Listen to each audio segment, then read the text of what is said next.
Guys, क्या तुम्हें पता है कि आजकल शादी करने के लिए दहेज लड़कियों को नहीं लड़कों को देना पड़ रहा है।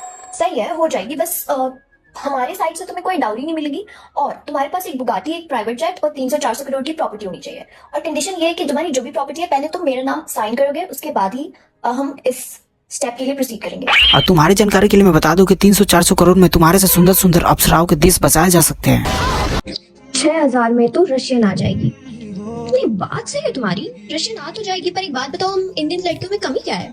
साड़ी वाली लड़कियां देखी कभी? बिंदी वाली लड़कियां देखी कभी? इधर आइए, सुनिए जी, बोलिए जी, हाँ मैं बताती हूँ, हाँ मैं आपके पास आती हूँ, ऐसे ऐसे बात करके बोलने वाली लड़कियां मिलेगी तुम्हें रशिया में? क्यों जाना है रशिया? अरे रशियन होती है, तुम्हारे जैसे चेहरे पे गुलाबी पेंट मार के कोई रशियन नहीं बन जाता है। शादी करनी है मुझे आपसे। मेरे पास घर नहीं है। क्यों भाई, सड़क पे रहता है क्या? बना लेंगे। पैसे नहीं है मेरे पास। मेरे पास पैसे नहीं है, बोल तो ऐसे रहा जैसे कि पैसे इसके पास खुद से चल के आएंगे। अरे भाई, इतना हट्टा कट्टा शरीर लिया है तो फिर कमाना, नहीं तो मैं लिख के देता हूँ कि शादी के बाद तुझे ये एक लिपस्टिक के लिए 1 हफ्ते तक भूखी रखेगी। खाओ माँ कसम। मिलके कमा लेंगे। क्या खिलाऊंगा मैं आपको? मैं खिला दूंगी, लेकिन शादी करनी है मुझे आपसे। क्यों देवी जी, तुझे इतनी बड़ी दुनिया में लड़कों की कमी पड़ गई थी क्या, जो तू इस कोयले से शादी करने के लिए मरी जा रही है? मैंने सोचा कि आज मैं कुछ अलग ट्राई करूं। ये व्हाइट आउटफिट मुझे बहुत पसंद आया। अरे मेरे भाई, तो तू कुछ अलग भी तो ट्राई कर सकता था। ये बिकिनी पहन के लौंडों को कमजोर करने की क्या जरूरत थी? शर्म है कुछ? इसलिए पहन लिया। This is not something I would normally wear, but it's very comfortable. बताओ भाई, ये बिकिनी पहनने के बाद भी इतना कंफर्टेबल फील कर रहा है, और मैं यहाँ पर बाथरूम में जाने के बाद बाथरूम का गेट बंद करने के बाद भी अपना कच्चा टॉवल पहन के ही बदलता हूँ, ताकि दीवार को भी पता नहीं चले कि मैं क्या कर रहा हूँ। गाइस, तो कल मैं ऑस्ट्रेलिया गई थी मूवी की शूटिंग के लिए, तो वहाँ मुझे शाहरुख खान मिले। वो ऑस्ट्रेलिया गई थी फिल्म की शूटिंग के लिए? वैसे मैं तुझसे पूछ सकता हूँ कौन सी वाली फिल्म, हॉलीवुड या फिर क्रोम वाली? और शाहरुख खान मिलते ही मुझे कुछ गिफ्ट देना चाहते थे, तो उन्होंने मुझे ये ब्यूटीफुल सा इयररिंग दिया है। गाइस, जैसा कि आपको पता है मैं सस्ते गिफ्ट नहीं रखती हूँ। ओरे देवी जी, माफ कीजिएगा, लेकिन मुझे ये आपका महंगा इयररिंग कम और कुत्ते का लटकता हुआ चिराग ज्यादा लग रहा है। बात तो सही है। तो मैंने तुरंत इसका प्राइस पूछ लिया, तो उन्होंने कहा 2500 करोड़ का है। तो गाइस, मैं इतने सस्ते गिफ्ट नहीं लेती हूँ। 2500 करोड़ बोल तो ऐसे रहे जैसे 25 रुपए की बात करें। देख, मैं तेरी जानकारी के लिए बता दूं, अगर तेरा पूरा खानदान भी ऑस्ट्रेलिया में जाकर मजदूरी करे तो भी अपनी पूरी जिंदगी में पिछवाड़ा घिस के 2500 करोड़ रुपए नहीं कमा सकता। मेरी बात मान, तो तूने आज जो पैसे पीने में लगाए, वो अगर पैसे गोरे होने में लगाते तो आज तू चिमनी की भट्टी ना होती। सुनो, सिर्फ आखिरी बार पूछने वाली हूँ, इसके बाद पक्का प्रॉमिस कभी नहीं पूछूंगी। तुमने मुझे क्यों छोड़ दिया? अरे कुछ नहीं, वो तेरी कोयले जैसी जली हुई शक्ल और तेरी इस ओवर एक्टिंग की वजह से उसने तुझे छोड़ दिया। इस मॉल में एंट्री किधर से है? आगे से राइट। किधर से? आगे से राइट। बताओ भाई, एक बार इन सबकी मस्ती तो देखो। वीडियो बनाने के लिए गार्डन में घुसने का तो घुस गए, लेकिन अभी तक इन सबको ये नहीं पता है कि सब घुसे किधर से। और मैं तेरी जानकारी के लिए बता दूं कि तू जहाँ पर घुसा उसे मॉल नहीं, गार्डन बोलते हैं, गार्डन। और तुझे तो पता ही हमारे रोहित भाई गार्डन में घूमने वालों का क्या करते हैं। वैसे एक बात बोलूं, आप ना बहुत क्यूट हो। सच में बहुत क्यूट हो। नहीं, कोई मुझे ये बता दो, ये ताटिया बिच्छू वाली चुड़ैल कौन से एंगल से तुम सबको क्यूट लगती है?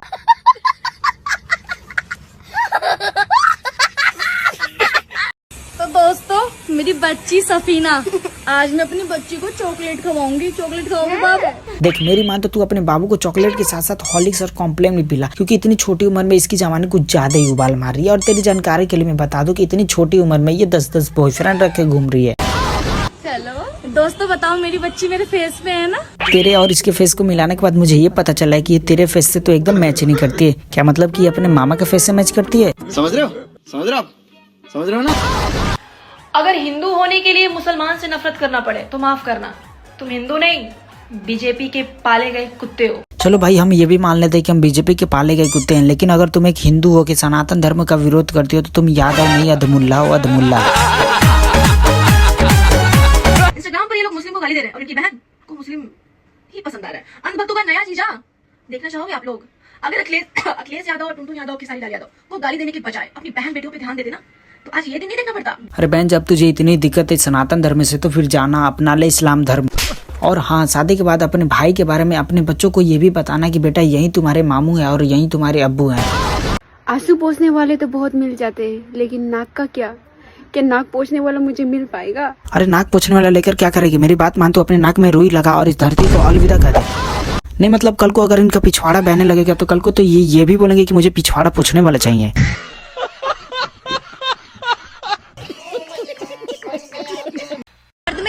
क्या है मर्द के पास? अरे सपना जी, अगर आपको नहीं पता हो तो मैं आपको बता दूं कि मर्द समाज के पास पैसा है जिसके सामने आप अपनी 200 सीसी की कमर हिला हिला के नाचती हैं, और आपका पूरा करियर भी मर्द समाज पर टिका हुआ है। आप बताओ ना। कुछ नहीं है, ईगो है बस। अरे सपना जी, ईगो तो लड़कियों में भी होता है, लेकिन लड़कियां कभी भी अपना कमर हिला हिला के मर्दों के सामने आपके जैसा मुजरा तो नहीं करती और मर्दों को बुरा तो नहीं बोलती। और कुछ नहीं है मर्द के पास। बहुत कम मर्द आजकल के वक्त में ऐसे हैं जिनमें प्यार है। सोचे अगर मर्द समाज ही नहीं होता तो आप अपना कमर किसके सामने हिलाती? लड़कियों के सामने या छक्कों के सामने? छत पर बैठे 4 कबूतर चुग रहे थे दाना। मेरी जिंदगी का बस एक ही मकसद, और वो है तेरे बीच का दांत लगाना। गाइस, मुझे आपसे क्वेश्चन पूछना प्लीज। मुझे बताओ कि मैं इतना ब्यूटीफुल क्यों हूँ, मैं इतना खूबसूरत क्यों हूँ? चलो वो सब तो ठीक है, लेकिन पहले तुम मुझे ये बताओ, तुम हिजड़ा हो कि हिजड़ी?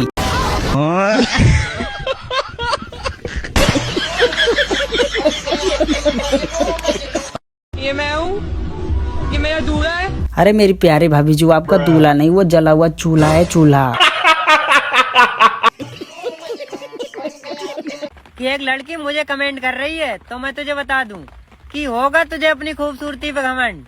मुझे मेरे आईफोन पे घमंड है, ये 100 रुपए वाला सेब नहीं है। क्यों भाई, तूने अपने जीवन में सिर्फ एक ही बार आईफोन देखा है क्या, कि जो तू अपने हर वीडियो में आईफोन आईफोन करता रहता है? 100 रुपए वाला सेब नहीं, औकात से बाहर वाला सेब है। ये 100 रुपए वाला सेब नहीं, औकात से बाहर वाला सेब है। 100 रुपए वाला सेब नहीं, आगे कटा हुआ। ना, इसमें गलती तेरी नहीं है। जब गरीब को बहुत ज्यादा पैसा मिल जाता है तो वो ऐसे ही बौखला जाता है। नहीं, मैं कोई रील डाल दे रही हूँ तो लोग लिख रहे हैं कि इस्लाम में यह हराम है। मैं सांस ले रही हूँ तो लोग लिख रहे हैं कि इस्लाम में यह हराम है।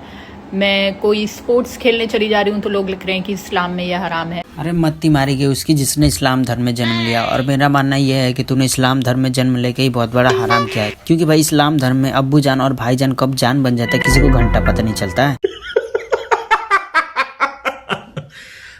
पुरुष के द्वारा हाय लिखा गया मैसेज को अगर लेंस लगाकर देखा जाए तो उसका अर्थ है पटोगी क्या? अरे नहीं, तुमने एकदम गलत बोला है। हम लड़कों का हाय करने का मतलब पटोगी क्या नहीं, दोगी क्या। सही पकड़े हैं। मोबाइल नंबर की बात कर रहा हूँ भाई। मैंने दुपट्टा क्या रख लिया अपने सर पर? नहीं, तू मुझे एक बात बता दे, इस पूरे ब्रह्मांड में कौन ऐसा अंधा इंसान है जिसको इतने बड़े सलवार में तलवार नहीं दिखता? ये सब क्या देखना पड़ रहा है? अच्छा है मैं अंधा हूँ। मुर्शद वो पागल मुझे अपनी दुल्हन समझ बैठा। नहीं, तुम एक बार इसके इशारे तो देखो, लग तो ऐसा रहा है जैसे किसी ने सुहागरात मनाने के लिए सुहागरात में बीवी की जगह इसको बुला लिया है। भाभी जी, आपका गू खाना है। क्यों भाई, भाभी की गू में अमृत की बूंदे हैं क्या, जो तो इनका गू खा के अमर होना चाहता है? हैं? ये क्या होता है? गू ये क्या होता है? भाभी का रिएक्शन तो देखो, लग तो ऐसा रहा है जैसे कि भाभी भरपेट खाने के बाद टट्टी नहीं हीरे मोती रखती हो, हीरे मोती।